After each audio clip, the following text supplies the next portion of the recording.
I think generally we're heading into November 2020 elections, as far as Trump is concerned, as far as the US politics are concerned.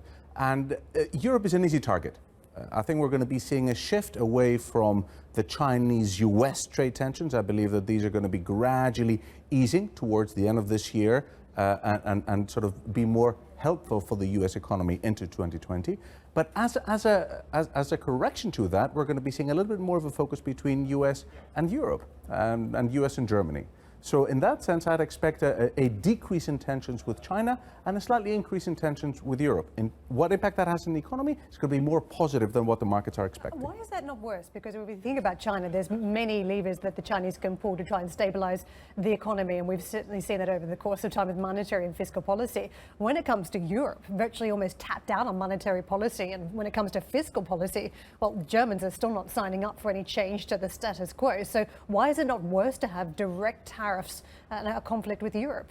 I agree that the impact is going to be direct in terms of the tariffs, but because of the broader trade sanctions easing out internationally, the broader sentiment, I think, globally in the global economy is going to be improving. So as a result of that, countries such as Germany, which is exporting over sort of 40% of its GDP equivalent, is going to be benefiting from the broader easing of tensions internationally, whilst adversely being impacted specifically with the US. And that may impact France more than Germany. Thanos, because you say things in such a nice, reasonable way, I almost missed a huge comment that you made in your first sentence there, but I did get it. And you said, I think tensions will be easing off on China and US and moving on to Europe. What evidence is there?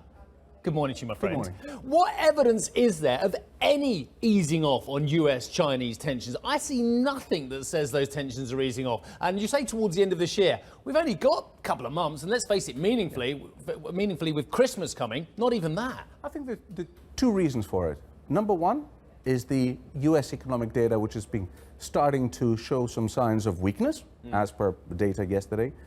Number two, we're heading into... Why does weaker data equal rapprochement trans-Pacific? Because we're heading into the November 2020 elections. So a year from now, it's elections. President Trump wants to get re-elected. He knows... Well, you just said he'll start another fight with the Europeans and he'll lessen the fight with the Chinese, but he hasn't won his fight with the Chinese yet. No. So he's going to ease the fighting with the Chinese, which helps both sides, and we can talk about that now or later, so it's beneficial for both the Chinese and the US for that to ease.